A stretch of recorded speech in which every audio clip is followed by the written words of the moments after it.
დღეს გაიმართა საქართველოს ევროკავშირში ინტეგრაციის სამთავრობო კომისიის 53-მე სხდომა. სხდომას ხელმძღვანელობდა საქართველოს პრემიერ-მინისტრი ბატონი ბიძინა ივანიშვილი.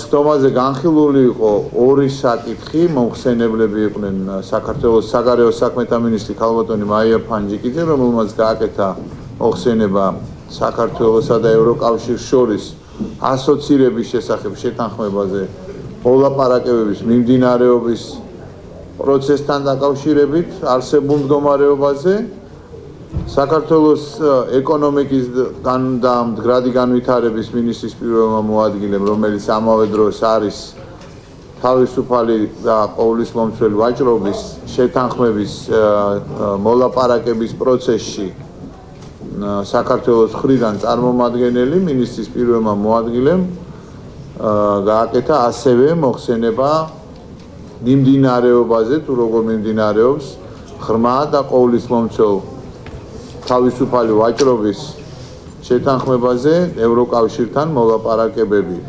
იცით თქვენ, რომ მნიშვნელოვანი ნაწილი მოლაპარაკებების ეს არის ძალიან სერიოზული შრომატევადი პროცესი, ძალიან დიდი ნაწილი ამ პროცესის უკვე დასრულებულია მოლაპარაკებების უმეტესობა ამ დოკუმენტის და მასში შემავალი თავების და ქვეთავების არის შეთანხმებული.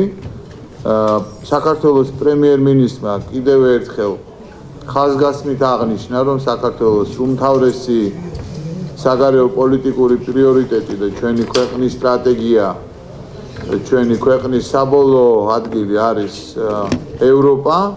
ჩვენ ყველა ღონე უნდა ვიხმაროთ იმისთვის, რომ ევროკავშირთან ინტეგრაცია მიმდინარეობდეს გეგმაზომიერად, რა თქმა უნდა, გააზრებულად და რა თქმა უნდა, მაღალი ტემპებით, იმისათვის, რომ ვილნიუსის სამიტისთვის საქართველომ მიიღოს ევროკავშირის ევროპული პერსპექტივის გამოცხადება, რაც ნიშნავს